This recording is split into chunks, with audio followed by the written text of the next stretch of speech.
आइए, यह है बच्चों का कमरा। रीता को नहीं पता कि मैंने आपको फोन करके यहाँ बुलाया है। आई अंडरस्टैंड, और मैं भी यही मेंटेन करूंगी और उनसे कहूंगी कि मैं खुद उनसे मिलने आई हूँ। एक मिनट, मुझे कुछ और भी कहना था आपसे। इट्स ओके, आप जो भी कहना चाहती हैं खुल कर कहिए। कहना तो चाहती हूँ क्योंकि कहना बहुत जरूरी है, लेकिन मेरी आपसे एक विनती है। मेरी बात सुनने के बाद आप मुझे गलत मत समझिएगा। घबराइए नहीं, मैं एक काउंसलर हूँ। मेरा काम है लोगों की बात सुनकर उन्हें समझाना। मैं कभी किसी को जज नहीं करती। आपको जो भी कहना है खुलकर कहिए।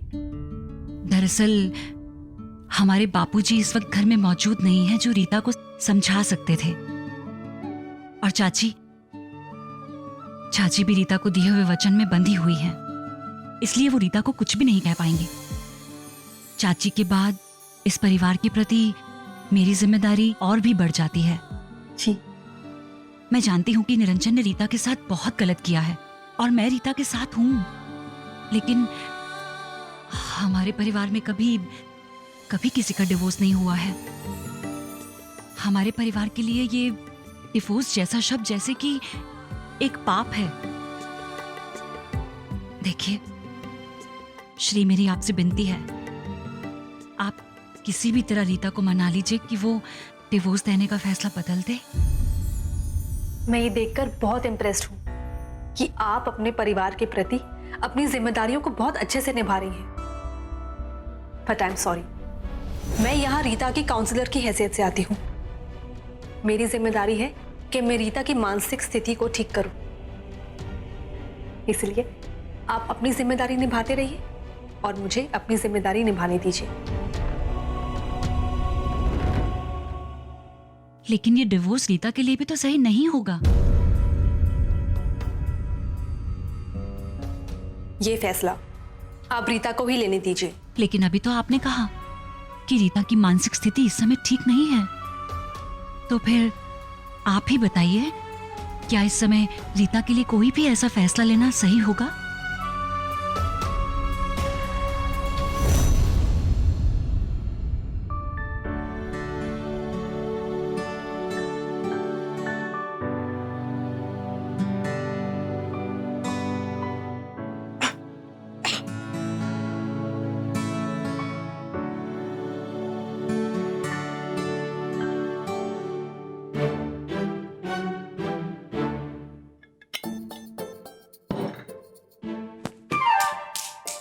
क्या हेट्स, डिस्टर्ब मत कर यार। डिस्टर्ब मत कर? बोल तो ऐसे रही है जैसे कोई बड़ा इंपॉर्टेंट काम कर रही है तू। कोर्स, मैं दुनिया का सबसे इम्पोर्टेंट काम कर रही हूँ, अपने बॉयफ्रेंड से चैट कर रही हूँ। सो शू इडियट, शर्म नहीं आती तुझे?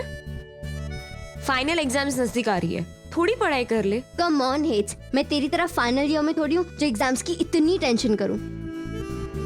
मैं तो अभी फर्स्ट ईयर में हूँ, सो चिल की बच्ची, पढ़ाई करेगी तभी तो हर साल पास होके फाइनल ईयर तक पहुंचेगी ना। जब देखो बस बॉयफ्रेंड से चैटिंग करती रहती है। हो क्या गया है आजकल की लड़कियों को? अपनी लाइफ का इतना इंपॉर्टेंट टाइम फालतू के रिलेशनशिप इश्यूज में वेस्ट कर देती है। खैर, मैं अपनी पढ़ाई करती हूँ, तेरे रिजल्ट के बाद तुझे देख लूंगी। God hates, you sound like my grandma. तुझे ना लाइफ में थोड़ा चिल करने की जरूरत है। आई विश सैम तुझे पटाने में सक्सेसफुल हो जाए। What? शॉक्ड रिएक्शन क्यों दे रही है? तू भी तो धीरे धीरे पट ही रही है ना सैम से। लिसन, ना तो सैम मुझे पटा रहा है और ना ही मैं कोई पटने के मूड में हूँ। सो अपनी बकवास बंद कर। मेरा मुंह बंद करने से सच नहीं बदलेगा, और सच ये है कि स्पार्क तुम दोनों की तरफ से दिखता है। प्राची, क्या बोल क्या रही है तू? हाँ, और वो भी सॉलिड वाला स्पार्क। सच बता, तुझे भी फीलिंग्स है ना सैम के लिए? Shut up. देख, मैंने तुझसे पहले भी कहा है, मैं और सैम सिर्फ अच्छे दोस्त हैं। मेरी तरह उसे भी लव एंड ऑल में बिल्कुल इंटरेस्ट नहीं है। जस्ट बिकॉज़ हम दोनों एक जैसे हैं, maybe we both click. यही तो प्यार होता है, पहले क्लिक, फिर हग, फिर किस। तू और सैम क्लिक तो कर चुके हो। हक तो तू उसे दिन में 50 बार जानबूझ के करती रहती है। किस करना बाकी है, वो भी हो ही जाएगा। क्या क्या कहा तूने? क्या कहा तूने? हाँ,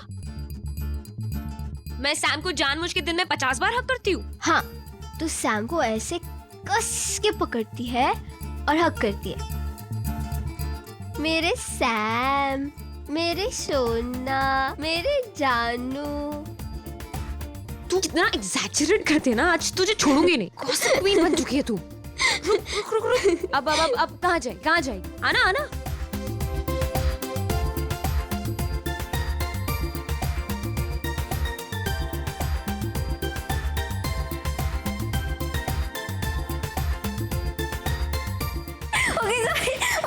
सॉरी। माफ कर दिया तुझे आज।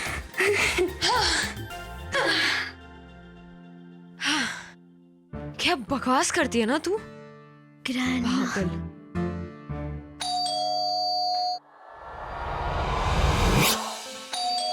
I'll kill you now। तूने फिर तेरे बॉयफ्रेंड को मिलने बुला लिया? नो प्राची, मैंने तुझे मना किया था ना। नो, मैंने नहीं बुलाया। एंड आई कैन बेट मेरा बॉयफ्रेंड नहीं हो सकता। एंड आई कैन बेट कि तेरा ही बॉयफ्रेंड है। तेरा सैम भी तो हो सकता है। मार खाएगी अभी। सैम क्यों होगा अभी यहाँ? चाहे तो शर्त लगा रहे। लगी शर्त। फाइन, अगर दरवाजे पे तेरा बॉयफ्रेंड है तो शर्त हार जाएगी और फिर तुझे मेरा ऑर्डर मानना पड़ेगा। ऑर्डर्स क्या है वो भी बता दे। अगर तू शर्त हार जाती है तो फाइनल एग्जाम्स कंप्लीट होने तक रोज रात को 2 घंटे विदाउट एनी डिस्टर्बेंस तुझे पढ़ाई करनी होगी। समझी? कर दी ना ग्रैंडमा वाली बात। और अगर दरवाजे पे सैम है तो तू शर्त हार जाएगी। एंड इन दैट केस तुझे मेरे ऑर्डर्स मानने पड़ेंगे। Okay, and what will that be Prachi? अगर सैम है तो तुझे किसी भी बहाने से सैम को एक किस देना होगा। अरे तुझे तो कॉन्फिडेंस है ना कि सैम नहीं हो सकता। So accept the challenge. Fine, I accept your challenge, क्योंकि सैम तो ऑब्वियसली नहीं हो सकता। चल देखते हैं कि कौन शर्त जीतता है। चल लेट्स सी, पढ़ाई या किस? पढ़ाई। 1 2 3।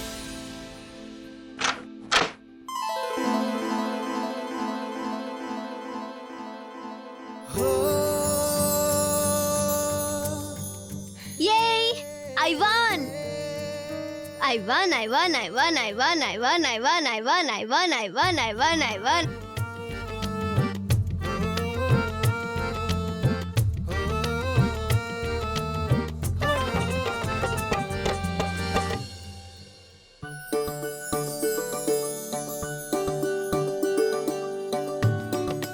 वाओ, ये सब आप दोनों ने कलर किया है? Yes aunty. बहुत ही अच्छा है। आप दोनों बहुत टैलेंटेड हो। Thank you aunty. सच में रीता, आपकी दोनों बेटियां बहुत प्यारी। बस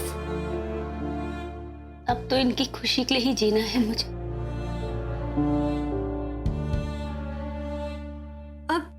वैसे रीता, उस दिन आपने मुझे बहुत सुपर्ब वाली कॉफी पिलाई थी। And I am sorry, I am missing it today again. आपको फिर से बनानी पड़ेगी। ओह, आई एम रियली सॉरी। मैंने आपको चाय कॉफी के लिए भी नहीं पूछा। अभी मैं आपके लिए बढ़िया सी कॉफी बना के लेके आती हूँ। पलक, विजल, बेटा आंटी को बिल्कुल परेशान नहीं करना, ठीक है mamma. Don't worry, they are good girls.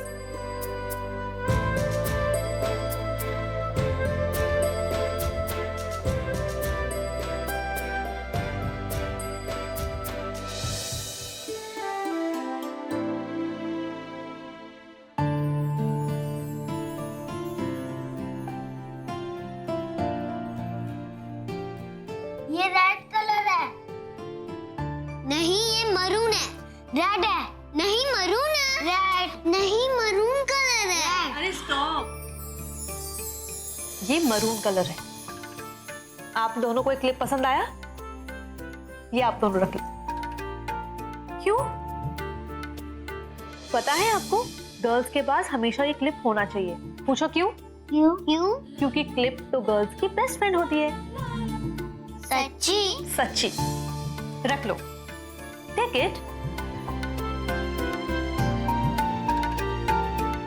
नहीं बीजल, पहले मम्मी से पूछना पड़ेगा। कोई प्रॉब्लम नहीं, आप अपनी मम्मा से पूछ लो, वो आपको मना नहीं करेंगी।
Stop it.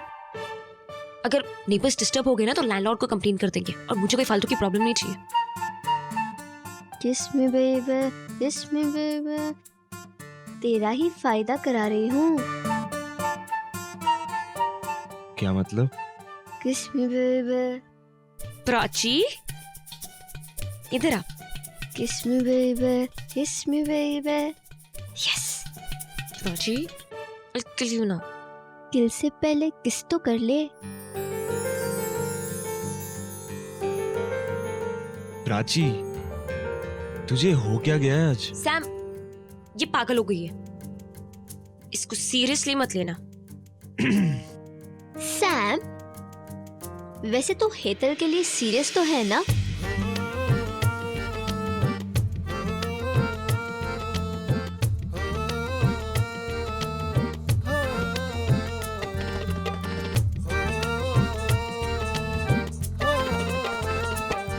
किस में बेबे, किस में बेबे, होठ तेरे मैं तो प्यारा।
राहुल,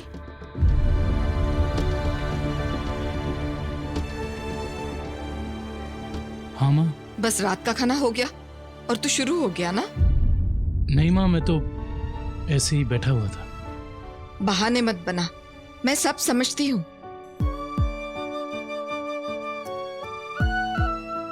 अब तो तू काम भी करने लगा है बेटा। तुझे कैफे जाना अच्छा लगता है, सुबह जल्दी उठता है, काम पे जाता है, सब कुछ ठीक तो चल रहा है। फिर ये बुरी आदत भी छोड़ देना, तेरे सेहत के लिए भी ठीक नहीं है। माँ, मैं बिल्कुल ठीक हूँ और तू खुद ही तो देख रही है, सब ठीक हो रहा है ना।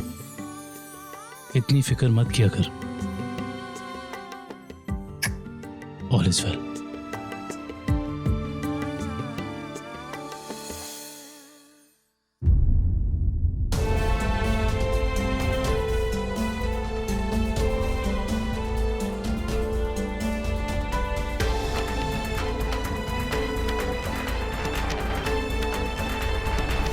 ये तेरे तन्नू की फोटो है ना?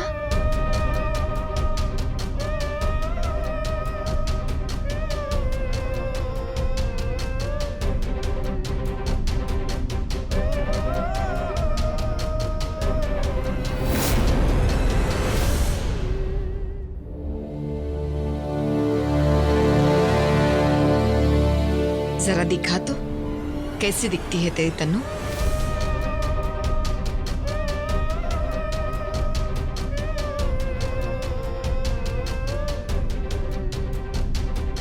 एक बार दिखा तो दे।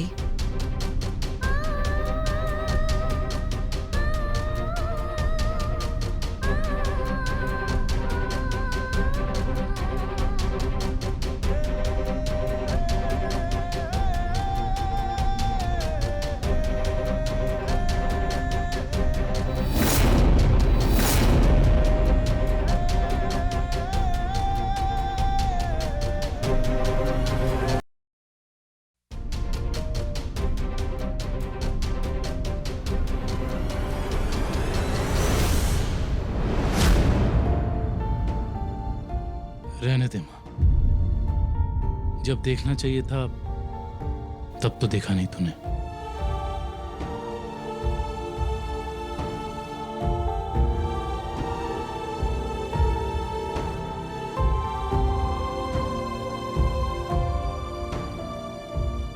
अब तन्नू को देखकर क्या करेगी माँ?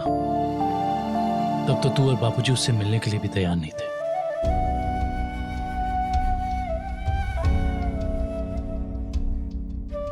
है ना माँ? बापूजी तो शक्ल भी देखने के लिए तैयार नहीं थे मेरी तन्नू की।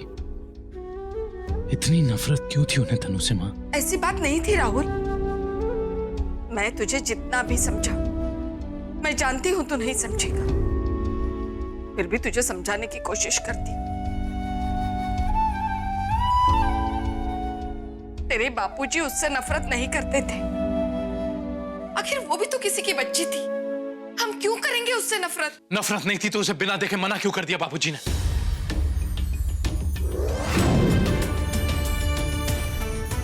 मजबूरी थी उनकी।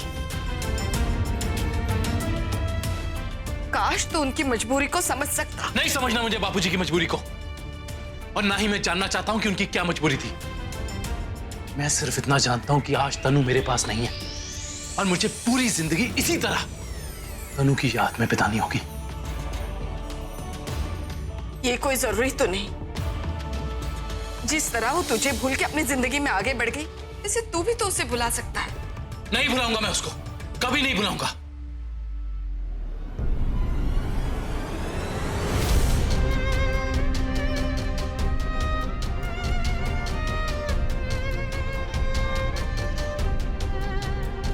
कभी भी नहीं।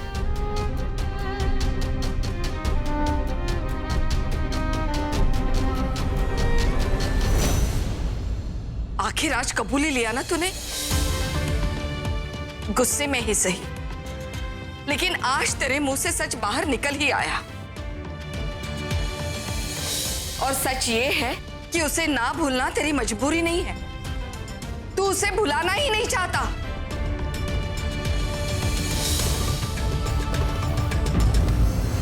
क्यों? यही सच है ना?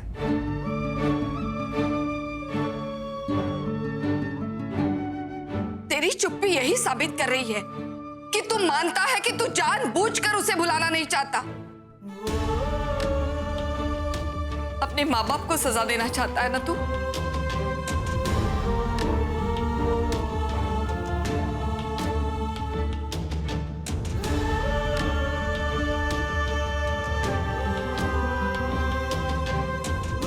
बोलना, चुप क्यों है?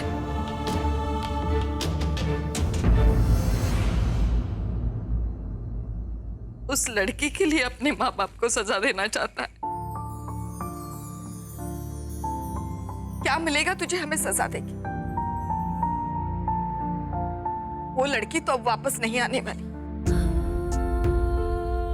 वो शादी करके जा चुकी है, फिर उसे याद करके क्या मिलेगा तुझे? तुझे इस तरह तड़पता हुआ देखकर मेरी उम्र कम हो सकती।